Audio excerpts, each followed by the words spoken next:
everyone, and welcome to Burn the Ship, the podcast that helps entrepreneurs go all in on their business, and we introduce them to professionals that can help them to do so. Today, we have a very special guest. Teesha, how you doing today? I'm doing great. How are you? I'm doing pretty good, thanks. Please introduce yourself and the name of your business. Absolutely. My name is Teesha Carter, and I am the owner of Quad Vision Solutions. Awesome. Thank you so much for coming on. We understand that time is one of our most valuable resources, so go ahead and tell us a little bit about your journey. Absolutely. So I'm originally from Virginia. I moved here to Georgia about 11 years ago, and it was really just time for a change. So I had been in Virginia my entire life. I went to undergrad there at Christopher Newport, shout out, and then grad school at Norfolk State University, my HBCU, which I absolutely love. And so I have always kind of had a passion for helping people. And so at that time I was studying sociology and then urban affairs, and at the time I honestly thought I wanted to be a social worker helping to get children out of abusive homes. Okay. But I also realized that I am very empathetic and sensitive, and I wanted to take all the children home. Yes, I can understand. I worked in case management for some time where I helped children with severe mental illness and their families, and I really had a passion for that. I loved it, but of course, again, with that sensitivity, it was hard. It was hard to see all of the turmoil that some of the young people went through. And so from there, I started kind of directing nonprofit organizations, and that's what brought me here to Atlanta. I was at a Life South Community Blood Center where that was a nonprofit, and I helped to get more people to donate blood because we just don't understand the importance of life-saving blood. So as you notice, it's always been a passion for people. The trend has been people. And then I moved into human resources, which is also people, right? Understanding that people have needs, they want to achieve certain things, they want to excel in their careers, and so I was really perfect for human resources because I understood people with that sociology piece, but also I'm a leader and I get things done. Right. And so I have been in human resources ever since, and I just really enjoy helping people move from where they are to where they're trying to be. So my favorite part in human resources is that recruitment piece, that wellness piece, ensuring that people are whole. Yeah, those are challenging careers that you had as far as with trying to help those children. My sister was doing something very similar to that as far as trying to help when it comes to adoptions and seeing all of the other stuff. And it works on her psyche because she's similar to you, you know, wants to help everyone. She ended up making a change too after a while, I say, in the fire. Right. So as you got ready to make that transition from Virginia down to Atlanta, was it one of those things where you say, hey, I'm going to get into the human resources with a corporate company, or was it at your own business at that time? It was actually more about expanding my territory. I really feel like God placed me here on earth to impact as many people as possible. And I was from kind of a small town, Hampton, Newport News area of Virginia, the Tidewater area, but it just wasn't the big city. So I needed a change. My family, my husband and my two boys moved here. My sons were not excited about it. My husband was. And it has been the best decision. And so, no, I still went back to either nonprofit or government. It wasn't until 2022. I had been 5 years as a deputy director in human resources at a local government. And I was commuting an hour to work, which was, Atlanta traffic. I get it. And so I ended up being promoted to a HR director role about 30 minutes from home. So that was gravy. I was thinking, you know, I was promoted. And at that time, I already knew it was time to step out on my own. But, you know, I was a little afraid of that. I wasn't ready for that. So I said, no, I'm going to get this promotion. It's going to be less of a commute. And I tell you, I work in excellence. I put it all in when I'm at an organization. And I got burnt out really, really quickly. And God said, I told you, it's time to step out on your own. So December of 2022, I quit as the human resources director at a local government. And most people said, Teesha, you are crazy. Like, who quits a government job? And you're the director. And I said, that's not what I'm supposed to be doing. Like, my impact is not as great as I know it should be. And it's just not in alignment with what God is telling me to do. And so I quit. I got you. Started the business in January of 2023. Awesome. awesome. we are. Well, that's good. Good that you stepped out there. Always say congratulations Thank you. when that happens, because it does take a lot of gumption for Absolutely. people to step off of the curb, or as I said, get from up under the umbrella. Yeah. Because I came from up under that corporate umbrella too, and I was like, oh, it's gonna rain, but little did I know it was more out there for me. Absolutely. As you were getting ready to make that transition, like your friends were saying, you were with a government, and you know that is pretty steady ready. Was there a specific event that happened that made you say, you know what, I'm out of here, I'm gonna burn the ship and go all on my business? I think it was that I didn't have the autonomy to make the decisions that I needed to make in order to move the organization forward. Okay. I wanted to, I had assessed things. I knew that there needed to be some changes, and I wasn't really supported in those changes. And so I needed the autonomy to really build. Okay. And so once I realized I didn't necessarily have that, I said, it's time to go. It's time to use my leadership in a different way. Not to say that I wasn't using it there. And actually, when I left, they were one of my first clients. Okay. So my impact definitely was felt there. Yeah. But I just was able to really lay the foundation as to how things would go for me. I was able to have a lot more flexibility in my scheduling and do things that align directly with what my purpose is. Okay. So in 2023, we turn the page. So tell us all about Quad and Coach Carter. Absolutely. So I am a leadership coach, right? So I help individuals move from where they are, from ordinary, I say, to excellence. Okay. And so you have many people who maybe every day they drive into work, they sit in the car and don't want to go in. Or they have been passionate about a certain career and they haven't been able to break through. Or they are moved into a new leadership role and they just don't have the leadership skills. They have the technical skills to do the job, but they don't have those leadership skills. I come in and coach those individuals to help build them up, to know that, oh, it's all on the inside of you, and we can help you bring those skills out. I also do human resources consulting. That's my background, right? So I will go into an organization and help them in the interim if they don't have a director or a manager, or if a small business is just setting up a human resources department, I will help them do that.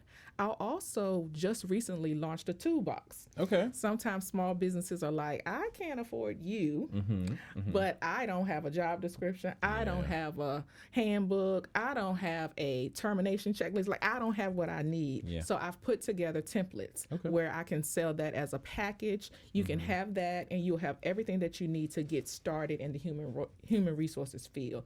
A lot of times organizations don't realize they need it until they need it, right? That's right. And so that's a way to at least have those compliant forms so that if something does happen, you have exactly what you need. Discipline. I have a form that goes through a progressive discipline process so that if you do have to terminate someone, you have documentation as to why you did that. Or performance improvement plan. Say you have an employee that may not be performing the way you need them to. I have the form for that. And some individuals honestly don't feel comfortable having those conversations. So I will come in and help with that discipline issue if needed. Yeah. It's been great. But one of the things I love most is speaking all over the world. So I actually go in and train on those skills that are necessary to be leaders. So emotional intelligence, customer service, working in excellence, being an inclusive leader. And so I will go in, I do DISC assessments to see, well, how are you operating? How are the people on your team operating, and why? And then bring you together to be more collaborative and get more things produced. Yeah, that is a great explanation of what it is that you do. I always like to try to put that fine tuning on that painting, and as we're painting on that canvas, give us a little bit more of an idea of what an engagement looks like with you if I needed the coaching. How does that process look, just to give us a glimpse of it? Absolutely. So we will first sit down and see what you want. Like, what is it that you need? Where are you now? Okay, what have you achieved? What have you done to get there? And then really what it looks like for you to be happy going to work, to be fulfilled going to work, to have a level of wholeness when you go into your organization. And then we set down some goals and we help you, we meet with you weekly and help you reach those goals. I'm an organized person. I love a list. I have a list for a list. Yes. And so I literally will help you come up with a list and a vision for what your life will look like, and then we help you get there. I personally do a vision board every single year. Okay. And I believe that once you manifest something, once you put it out there in the atmosphere, God said, write the vision and make it plain, then it comes to pass. One example I use all the time, probably in 2017. Okay. On my vision board, I put a picture of Mickey Mouse, a grown woman, but I had never been to Disney World, and I wanted to go so bad. I had no idea how I was going to get there, but I know I wanted to go to Disney World. That's right. I received a promotion at my employer, and with the promotion, I was now a manager, and all of the managers had leadership training in Orlando, Florida. Oh, nice. And all of the managers got a free pass to a Disney theme park. Oh, my goodness. So by March, I did the vision board in January. By March, I was headed to Disney. Okay. So that's just an example of actually once you say it out loud, once you write it down, once you put it there, it actually can come to pass. Of course, it takes some work, but you can actually achieve those goals. Sometimes you just need a little help getting there. Yeah. That's like a coach or a trainer. I can go to the gym. I actually went yesterday.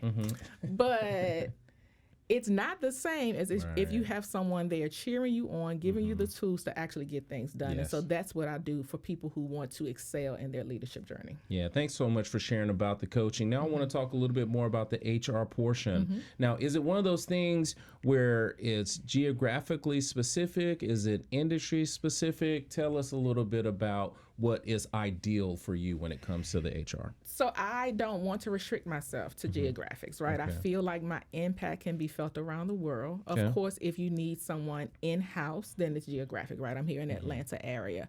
And so, Atlanta is an hour from the city now. Yeah. All of that is Atlanta. That's right. But I also travel quite frequently back to Virginia, and a lot of things can be done virtual now.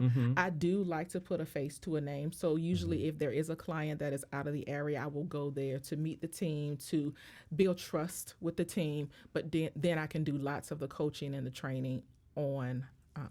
Okay, good deal. Definitely appreciate you sharing that. I always like to highlight those types of things so people can understand what it is that you do, and that is part of your journey. Absolutely. And as you have been on that journey, I am confident that over that time you have acquired and nurtured a bunch of business skills and or best practices. Absolutely. Do you mind sharing with us a couple of those things that have been successful for you that maybe the entrepreneurs that are watching today can add to their mix? Absolutely. The number one thing I would say is emotional intelligence. It's very important to have a level of self-awareness about who you are and then treat other people with empathy. The world cannot exist without people, right? We need each other. We need to collaborate with each other, and we need to treat our employees as humans. They have things going on in life we may not understand because we haven't had their plight, but it's still important to understand that they are still people. Have a level of empathy, have a level of compassion. You can say things that are hard, right? So sometimes you have to have very hard conversations, but it's the way you talk to people. It's how you show up for people. People can tell when it's fake. So you truly have to dig deep and understand that you need to have a level of empathy. And I lead with empathy. Okay. I'm a transformational leader who understands that people are watching me. I am modeling to them. And so the main thing I want them to see is how I care for other people. Another thing that I think is very vital in my success is organization, right? I am a type A personality. I'm a CD on the disc. So organization comes really natural for me. So people who don't have that naturally, I think it's an important skill to build. Okay. If you know where you're going, you have a plan to get there, it's much easier than if it's complete chaos. Yes. I schedule my time to do every single thing that I need to do for my business, to work with my clients and to work on my business, to juggle family, I'm married, I have a grandson now. And so to juggle all of that, I need to make sure that it's planned out. And so time management and organization is essential, as well as accountability, right? So being able to say, I'm not sure, or I did that, I may have made a mistake, I can figure it out and make sure that it doesn't happen again. It's much easier to go to someone with a level of accountability to pretend that you didn't do it, and it just exacerbates the problem. So those are three things that I think are essential for people in small business and leaders. Yes, yes. I can see you being a high C. I'm a DI. Okay. So I see that. when I was like, okay, I can see her being a C, making sure everything is organized and make sure everything is in order and things like that. Thank you so much for sharing that. Those are magnificent skills and things that these entrepreneurs need to keep in mind as they're trying to build their business. Now, we've talked a lot about your journey, about you going from VA, came to GA. That's crazy how that worked out. You've done the different things when it comes to the kids, building a business. But we want to talk a little bit about you. So let's just say that the toolbox is flying off the shelf. You are able to coach these people to success, and then time and money is not an issue at all. What is it that you would do with your time? I would travel the world. Okay.